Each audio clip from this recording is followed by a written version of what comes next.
നമസ്കാരം. ചാനലിലേക്ക് എല്ലാവർക്കും സ്വാഗതം. ത്രയം തുടർക്കഥയുടെ 22-ാം ഭാഗം. മുന്നിൽ ചിതറിത്തെറിച്ച നാണയങ്ങൾ ശംഭുവിൻ്റെ കണ്ണുകളിൽ കിടന്നു തിളങ്ങി. അവനത് വാരിയെടുത്ത് തുണിസഞ്ചിയിൽ നിറച്ചു. ഭദ്രമായി ഒരിടത്ത് വെച്ചിട്ട് ഫാമിലെ ബാക്കി ജോലികൾ ചെയ്യാൻ വേണ്ടി ഓടി. പിറ്റേന്ന് പതിവ് പോലെ കാണുന്ന സ്ഥലത്ത് നർമ്മദയെ അവൻ കണ്ടില്ല. സൈക്കിൾ നിരാശയോടെ നിർത്തി ചില്ലറ സഞ്ചിയുമായി അവൻ ചുറ്റുപാടും നോക്കി. അവൾ എങ്ങുമില്ല. പാവത്തിന് നല്ല വിഷമായി കാണും. മുതലാളി കാശ് പട്ടിക്ക് കൊടുത്തില്ലല്ലോ. നല്ല വിശ്വാസത്തോടെ വന്നതാണ്. അത് ചീറ്റിപ്പോയപ്പോൾ മനസ്സ് പതറിയിരിക്കും. അയാളുടെ നേരത്തിനും കാലത്തിനും കാശ് കൊടുത്താൽ കാശിൻ്റെ ആവശ്യം അപ്പോഴേക്കും കഴിഞ്ഞു പോയിട്ടുണ്ടാകും. ഇനിയിപ്പോൾ എന്തു ചെയ്യും? വീട്ടിൽ കൊണ്ടുപോയി ഏൽപ്പിക്കാൻ പറ്റില്ലല്ലോ. നാളെ ആവട്ടെ. നാളെ അവളെ ഇവിടെ കാണാതിരിക്കില്ല. ശംഭു പാലും കൊണ്ട് ടൗണിലേക്ക് പോയി. എത്ര ഒളിപ്പിച്ചു വച്ചാലും സത്യങ്ങൾ പുറത്തു വരും. ഒരിക്കലും മൊഴിയോട് പറയരുതെന്ന് ആഗ്രഹിച്ച ഒരു വലിയ സത്യമാണ് താൻ അവളോട് പറഞ്ഞു കഴിഞ്ഞതെന്ന് ശിവകാമി ഓർക്കാറുണ്ട്. തൻ്റെ സുഖജീവിതത്തിന് വേണ്ടിയല്ല അവളത് പറഞ്ഞത്. മൊഴി തന്നെ വെറുക്കുന്നുണ്ടെന്ന് അവൾക്ക് തോന്നി. സ്വന്തം അമ്മയോട് ഇങ്ങനെയെല്ലാം പെരുമാറുന്നുണ്ടല്ലോ എന്ന പശ്ചാത്താപം അവളിൽ ഉണ്ടാവാൻ പാടില്ലല്ലോ.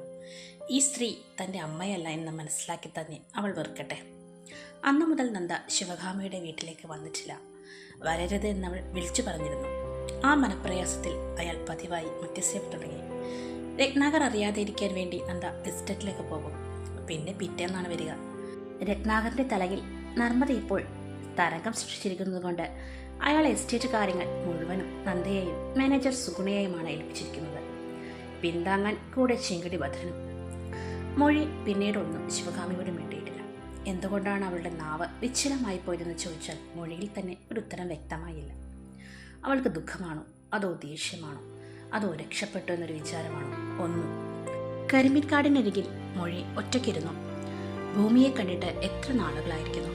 ഭൂമിയുടെ അച്ഛൻ വേറെ വിവാഹം കഴിക്കുവാൻ പോകും. ഇവിടെ തൻ്റെ അമ്മയും.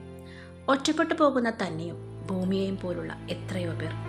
മുങ്ങിക്കൊണ്ടിരിക്കുന്ന കടലാസ് തോണിയെപ്പോലെ താൻ അമ്മയുടെ മനസ്സിലെ മഹാനദിയിൽ താൻ മുങ്ങിക്കൊണ്ടിരിക്കുന്നു. നന്ദയ്ക്ക് മാത്രം അമ്മ സ്വന്തമാകുമ്പോൾ സ്വന്തമല്ലാത്ത മകളെ അമ്മ പതുക്കെ മറന്നു തുടങ്ങിയില്ലേ? മൊഴി ഓർത്തുവിങ്ങി. ഈ ലോകം തനിക്ക് പേടിയാണ്. കഴുകന്മാരുടെ കണ്ണുകൾ ചോർന്നു കുത്തിവലിക്കുന്ന ലോകം. അമ്മ ഉപേക്ഷിച്ചാൽ താൻ എങ്ങോട്ട് പോകും? വേണ്ടത്ര പക്വത വരാത്ത അവളുടെ ഹൃദയം മുറിയുന്ന പോലെ തോന്നിയവൾക്ക്. മൊഴി, നീ ഇവിടെ വന്നിരിക്കുകയായിരുന്നോ? ഞാൻ എവിടെയെല്ലാം തിരക്കി നിന്നെ. മൊഴി ഒന്നും മിണ്ടിയില്ല. മോളെ, നിനക്ക് എന്നോട് ദേഷ്യമാണോ? എന്തിനാണ് സത്യങ്ങളെല്ലാം അറിഞ്ഞിട്ടും എന്നോട് ഇത്ര ദേഷ്യം? ഞാൻ നിന്റെ നന്മയെ ഉദ്ദേശിച്ചുള്ളൂ. അന്ന് ഞങ്ങളുടെ സംഘം തകർന്നപ്പോൾ ഓരോരുത്തരും ഓരോ വഴിക്ക് പോയി. ലക്ഷ്യമില്ലാതെ അലയുന്ന വഴിയിൽ നിന്ന് എവിടെയോ കൈക്കുഞ്ഞായിരുന്നു നിന്നെ എനിക്ക് കിട്ടി. നല്ല രീതിയിൽ ആരും ജീവിക്കാൻ സമ്മതിച്ചില്ല. വീണ പേര് എത്ര മായ്ച്ചാലും പോയില്ല. ആ നാടും കടന്ന് ഇവിടേക്ക് പോന്നിട്ടും എൻ്റെ പേര് എന്നെ വിട്ടുപോയില്ല. ഏതെങ്കിലും മൂലയിൽ ഒരാൾ മതി അത് പെരുപ്പിക്കാൻ. അങ്ങനെ ഇവിടെയും എനിക്ക് അങ്ങനെ ആവേണ്ടി വന്നു. പക്ഷേ നിന്നെ ഒരിക്കലും എനിക്ക് ആ പാതയിലേക്ക് കൊണ്ടുവരണമെന്ന് ആഗ്രഹമില്ലായിരുന്നു. മൊഴിക്ക് കണ്ണുകൾ നിറഞ്ഞു. ഇത്രയും നാൾ സ്വന്തം അമ്മയെന്ന് കരുതിയ സ്ത്രീയാണ് അങ്ങനെയല്ലേ നോക്കുമ്പോൾ വേദന. എനിക്കറിയാം നിന്റെ മനസ്സിൽ എന്താണെന്ന്. ഇതുവരെ എന്നെ മനസ്സിലാക്കാനോ സ്നേഹിക്കാനോ ആരും ഉണ്ടായിട്ടില്ല. വന്നു കാശ് തന്നു പോകുന്നു, അല്ലാതെ എനിക്ക് ഒരാണിൻ്റെ തുണ ഉണ്ടായിട്ടില്ല. അങ്ങനെ ഒരാൾ വന്നപ്പോൾ അറിയാതെ ജീവിതം കൊതിച്ചുപോയി. ആര് വന്നാലും ഇനി അടിപതരാതെ നിൽക്കാനുള്ള ചങ്കൂറ്റം അയാളിൽ നിന്ന് കിട്ടിപ്പോയി. അല്ലാതെ നിന്നെ ഇത്രയും നാൾ മനസ്സിലാക്കാതെ പെട്ടെന്ന് ഇന്നലെ ഒരാൾ വന്നപ്പോൾ അമ്മ എല്ലാം ഉപേക്ഷിച്ചതല്ല. അമ്മയ്ക്ക് എല്ലാം പണ്ടേ ഉപേക്ഷണമായിരുന്നു. ജീവിക്കാൻ വേണ്ടി ഇങ്ങനെ ആയിപ്പോയി. പിന്നെ ശിവകാമി മൊഴിയുടെ മുന്നിൽ മുട്ടും കുത്തിയിരുന്നു വാവിട്ടുകയാണ്. അമ്മേ. മൊഴി ശിവകാമിയുടെ അരികിൽ ചെന്നിരുന്ന് കൈകളെ പിടിച്ചു. കരയലെ, എൻ്റെ വിഷമം കൊണ്ട് എനിക്ക് ആരുമില്ല. അവൾക്കും അടക്കി വെച്ചിരുന്ന കണ്ണീർ അണപൊട്ടി ഒഴുകി. അയ്യോ, അങ്ങനെ പറയലേ.